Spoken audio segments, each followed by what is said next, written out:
Kita nggak bisa bohongi Tuhan, saudara. Ya, nggak bisa bohongi Tuhan.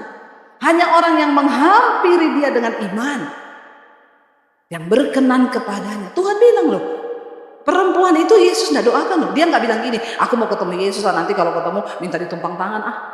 Ya pasti sembuh aku kalau Yesus tumpang tangan. Makanya saya kadang kalau orang datang, Bu doain Bu, saya ini sudah ditumpang tangan sama pendeta ini, pendeta ini, pendeta ini, pendeta itu, terus nggak sembuh-sembuh. Makanya saya mau ketemu Debbie, kayaknya kau harus ditumpang kaki.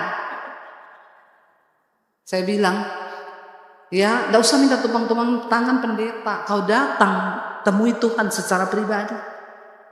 Masuk di kamarmu, tutup pintu. Sebab persembahan yang berkenan kepada Tuhan itu hati yang hancur dan jiwa yang remuk. Kau menangis di kaki Tuhan, minta Dia datangi kau secara pribadi. Hanya orang-orang yang punya sama-sama semua ikut Yesus loh. Tapi perempuan ini, makanya ketika ketemu Yesus bilang, siapa yang sudah menjamah aku? Perempuan ini takut. Dia bilang, aku Tuhan. Dan dia merasa saat itu pendarahannya berhenti. Tuhan berkata apa? Tuhan Yesus gak ngomong gini, kuasaku sudah menyembuhkan engkau. No, imanmu yang menyembuhkan engkau. Saudara, sampai di mana kadar iman kita hari-hari ini? Kita harus mengalami Tuhan secara pribadi. Nikodemus, dia mempertaruhkan kedudukannya, jabatannya, nama baiknya. Bahkan semua orang akan membenci, bahkan bisa membunuh dia loh. Kalau ketahuan, pelan-pelan malam-malam dia datang menjumpai Yesus cuma untuk apa? Menyatakan iman percayanya kepada Tuhan. Dia bilang apa? Engkau sungguh-sungguh orang yang diutus Allah. Sebab tidak mungkin engkau melakukan semua itu kalau engkau, Tuhan tidak menyertai, Allah tidak menyertai engkau. Saudara, dan apa yang Yesus katakan kepada Nikodemus? Yesus menjawab dia begini, ayat 3, aku berkata kepadamu, sesungguhnya jika seorang tidak dilahirkan kembali, ia tidak dapat melihat kerajaan Allah. Kata Nikodemus, ayat yang keempat kepadanya, bagaimana mungkin seorang dilahirkan kalau ia sudah tua? Masa dia masuk kembali ke dalam rahim ibunya lalu dilahirkan kembali? Nikodemus seorang pengajar. Dia adalah pemimpin agama Yahudi. Tapi ternyata pemikirannya, apa yang ada dalam hatinya itu sangat dangkal. Masa dia jawab Yesus, masa orang udah tua masuk lagi ke rahim? Saudara, untuk bisa memahami perkara-perkara rohani, kita harus berjumpa secara pribadi dengan Yesus dan harus dilahirkan kembali. Kenapa? Karena pada waktu manusia dilahirkan ke dalam dunia, kita ini adalah daging. Karena semua orang telah berdosa, kehilangan kemuliaan Allah, gambar diri Allah dalam diri kita itu rusak. Setelah kita lahir, kita menjadi dewasa, kita harus dilahirkan kembali. Roh kita harus dihidupkan. Karena yang terutama dari manusia itu manusia rohnya. Karena daging dan darah tidak mendapat bagian dalam kerajaan Allah. Ingat, daging dan darah ini tidak mendapat bagian dalam kerajaan surga. Makanya jangan mati-matian untuk ngurusi daging terus. Amin. Kok enggak ada amin? Ya, kita ini tiap hari kita urus apa? Daging terus. Cantik boleh. Ada orang tiap hari ke salon. Ya, ngurusi kecantikan terus. Jangan kau lupa urus manusia rohanimu. Manusia batiniamu itu yang paling penting. Ya, nge-gym bagus, olahraga bagus, tapi itu nggak akan memperpanjang umurmu. Engkau olahraga bukan untuk panjang umur, sebab umur itu ada di tangan Tuhan. Ya, bukan untuk panjang umur. Ingat loh saudara, kita hidup sehat baik, jaga pola makan baik, bukan untuk panjang umur, hanya untuk hidup sehat. Ya, karena hidup mati ada di tangan Tuhan. Hari-hari ini kita dengar berita ada nyamuk yang akan dilepas, 60.000 benih nanti dilepas di sini. Nyamuk buatan. Ya, tapi akan berakibat fatal gini. Belum selesai nyamuk, sudah ada lagi hama kutu busuk. Ini lagi heboh. Ya, sudah menjalar sampai ke Singapura hari-hari ini, di hotel kutu busuk, di tempat tidur, di karpet, di sofa kutu busuk kebuat. Lalu orang ketakutan, Bu, bagaimana pendapat ibu soal nyamuk ini, Bu? Bahaya ini, Bu. Saya jawab, kalau belum waktunya mati, kau ndak mati. Biar digigit nyamuk itu 1000 kali, kau ndak mati. Ndak usah takut. Kalau sudah waktunya mati, tidak usah tunggu kau digigit nyamuk. Lagi nonton TV bisa mati, lagi tidur juga bisa. Kalau sudah begitu, apa sih yang kita mau takutkan lagi? Kasihan banget ya orang hidup punya iman sama Tuhan kok takut mati, takut ini, kutu busuk takut, semua takut. Tapi bikin dosa tidak pernah. Itu yang membawa kematian dalam kekekalan. Dosa itu yang harus, jangan kau bikin dosa terus. Amin. Ya, hidup kudus, hidup benar enak. Kapanpun dipanggil Tuhan siap kita. Mau mati kapanpun enak. Kurangi dosa. Ya, enggak usah marah-marah. Jangan selingkuh, jangan homo. Ya, yang perempuan-perempuan jangan jadi ani-ani. Tahu nggak ani-ani? Pelakor. Ya, pelakor hedon, jadi simpenan tuh ani-ani. Ya, naik mobil mewah, bikin status businesswoman. Saya tahu ada ani-ani saudara simpenan. Dia naik mobil mewah, tulisannya gini, memang ya usaha itu tidak membohongi hasil. Dia foto mobilnya saudara. Tuhan juga tahu kau ani-ani, nggak usah kau bikin status begitu. Tuhan tahu hidup kita. Makanya Yesus bilang kepada Nikodemus, kalau kau tidak dilahirkan kembali, engkau tidak melihat kerajaan Allah. Mau saudara rajin ke gereja, mau kita berdiri di mimbar, saya selalu bilang, buat kita hamba Tuhan, pemusik, WL, singers, kita ini berdiri di sini ndak auto masuk surga langsung, ndak. Kita pun harus berjuang. Rasul Paulus itu loh bilang, aku melatih tubuhku, menguasainya seluruhnya, supaya jangan setelah aku memberitakan Injil, aku ditolak sama Tuhan. Lo Rasul Paulus takut lo ditolak Tuhan. Orang Kristen sekarang enggak, semua karena kasih karunia. Enggak apa-apa saudara, keselamatanmu tidak akan hilang. Biar kau homo, kau bencong, kau pelakor, kau pelacur, tetap aja Tuhan mengasihimu karena kasih karunia. Pret. Bertobatlah, jangan mau disesatkan. Kalau kau menghargai, Tuhan tahu siapa milik kepunyaannya, kata Alkitab. Baca tuh ayat-ayat dalam perjanjian baru. Jangan bilang, itu Debbie Basir kan pendeta perjanjian lama, sukanya khotbah tentang hukum Taurat, mati, penghukuman, kutuk. Loh itu ada dan terjadi. Ya jangan sampai kita menyesal nanti ketika Rasul Paulus tuh loh. Kurang apa dia? Dia bilang aku setiap hari berada dalam bahaya maut karena nama Yesus. Karena nama Yesus loh. Berada dalam bahaya maut. Aku karam kapal, di penjara, dirajam batu. Aku disesah, aku dianiaya karena nama Yesus. Tapi dia bilang apa? Aku berusaha melatih tubuhku, menguasainya seluruhnya. Supaya jangan setelah aku beritakan Injil, aku ditolak sama Tuhan. Loh, kita ini sama Rasul Paulus lebih hebat mana? Pelayanannya, pengabdiannya. Kita ini gak ada apa-apanya sama Rasul Paulus kan? Lah Rasul Paulus sekelas dia takut ditolak. Kok orang Kristen ini enak-enak ya? Karena ada kasih. Aduh saudara, jangan sampai kita ini tersesat. Berjuang sampai di garis akhir.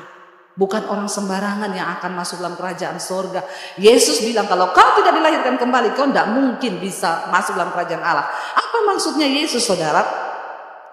Jawab Yesus, dia berkata kepadanya begini, aku berkata kepadamu, sesungguhnya jika seorang tidak dilahirkan dari air dan roh, ia tidak dapat masuk ke dalam kerajaan Allah. Apa yang dilahirkan dari daging adalah daging, dan apa yang dilahirkan dari roh adalah roh.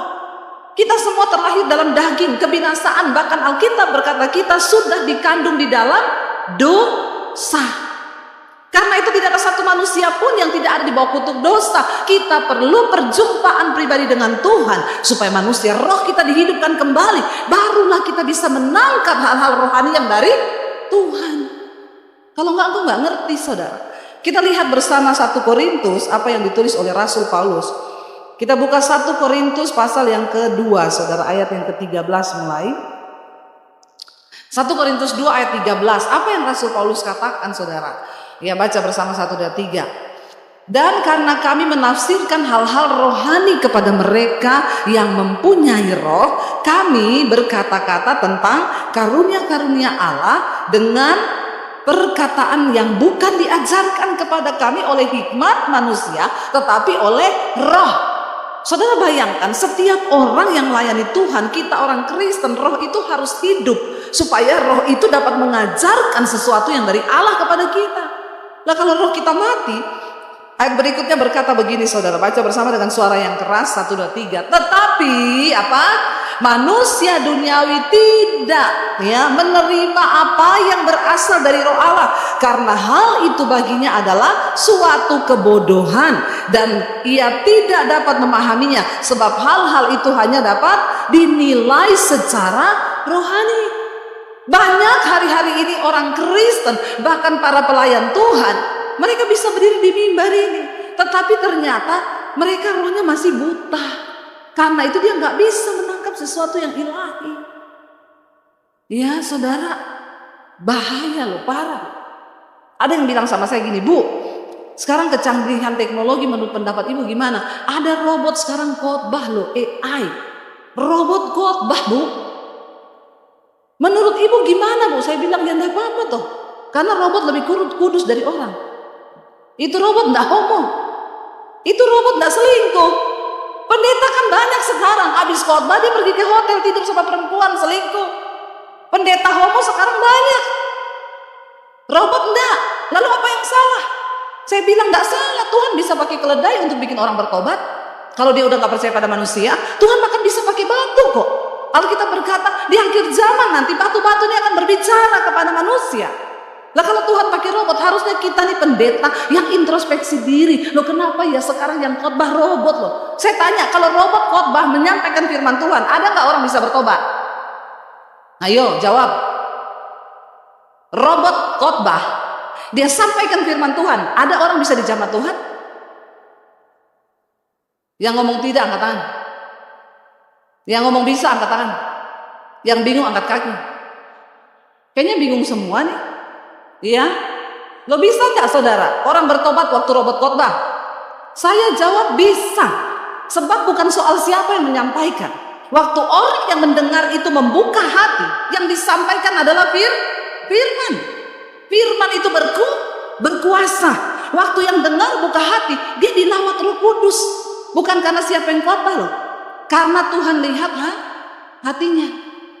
Lalu dia buka hati, Tuhan aku bertobat. Misalnya robotnya bilang, bertobat. Engkau yang saat ini sedang bersinah, sedang kepahitan, bertobat. Tiba-tiba dia bertobat. Kan Tuhan bukan lihat robotnya, Tuhan lihat orang yang buka hati itu. Lalu Roh Kudus turun, dia mengalami lawatan Tuhan. Lalu kita harus berjaga-jaga para hamba Tuhan sekarang. Jangan sampai Tuhan lebih percaya robot daripada kita.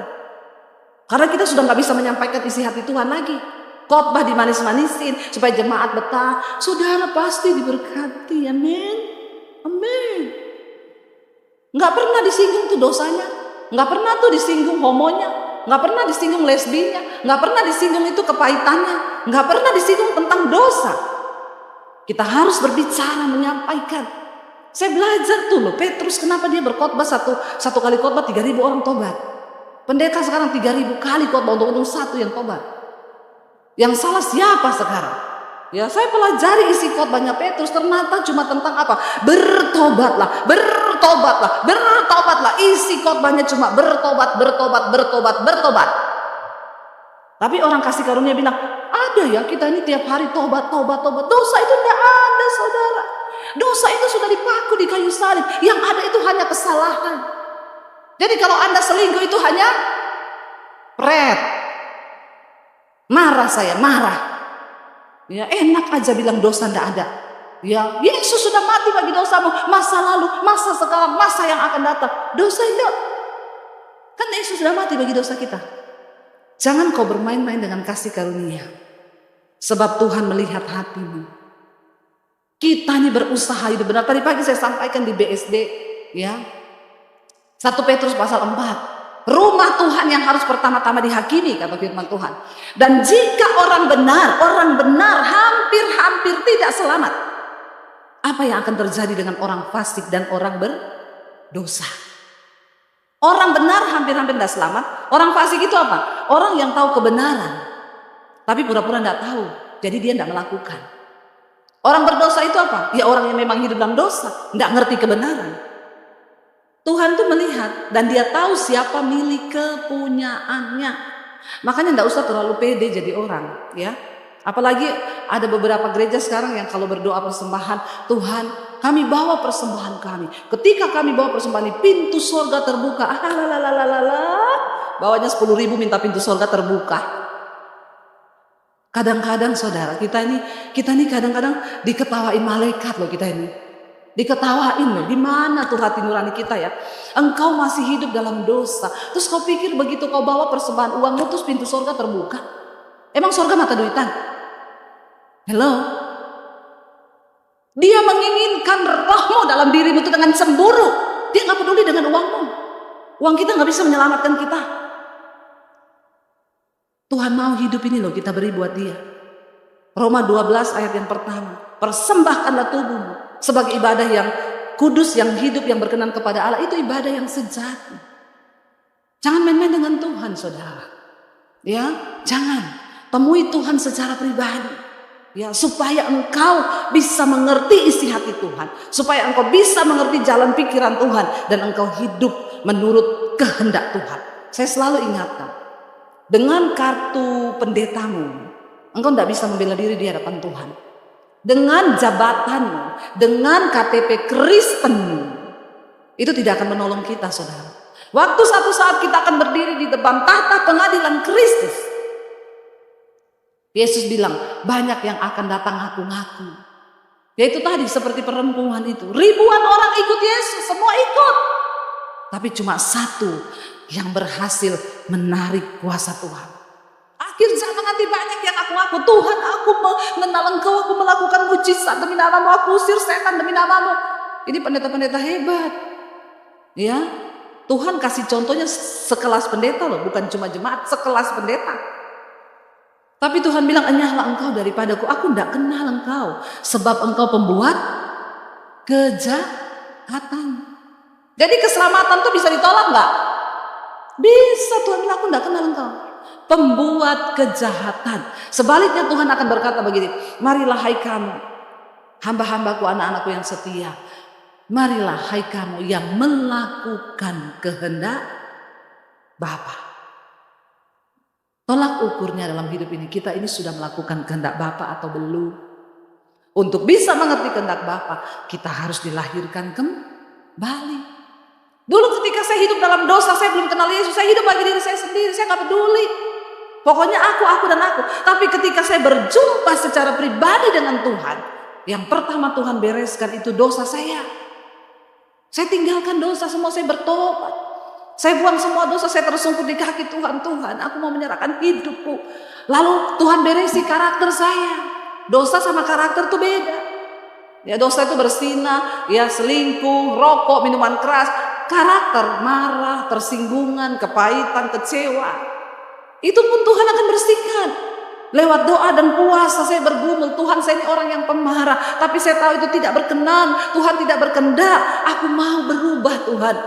Waktu kita diproses, baru setelah itu Tuhan kasih kepercayaan pelayanan. Kalau sekarang orang enggak, masuk sekolah Alkitab aja, lulus STH bisa khotbah, enggak peduli karakternya kayak apa.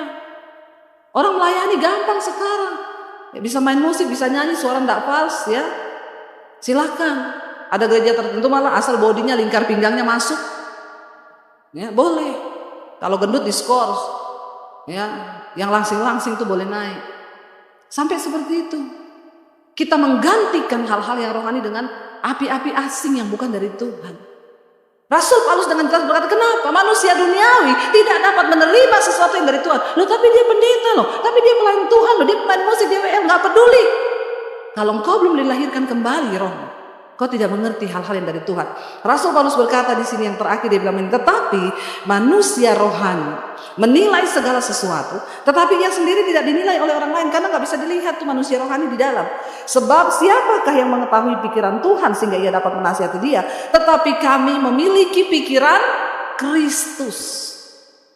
Saudara, kita semua harus punya pikiran Kristus di dalam mengiring Tuhan. Jangan berhenti jadi jemaat, jangan berhenti jadi orang percaya. Karena kalau level kita cuma percaya saja, kasih karunia tadi, kau satu level sama setan. Ya, di Yakobus dikatakan, engkau percaya hanya ada satu Allah, itu baik, tapi setan juga percaya. Jadi kalau level iman kita cuma percaya, kita satu level sama setan. Jangan-jangan setan lebih rohani dari kita. Nah, itu yang menakutkan. Kita harus terus naik ke level berikutnya. Percaya melakukan firman. Melakukan kehendak Bapa lebih spesifik lagi. Sehingga kita ini dapat mempertanggungjawabkan hidup kita. Satu saat ketika Tuhan panggil kita pulang, kita bisa berkata, ini hidupku Tuhan, dan ini semua kehendak yang Kau percayakan bagiku untuk aku kerjakan.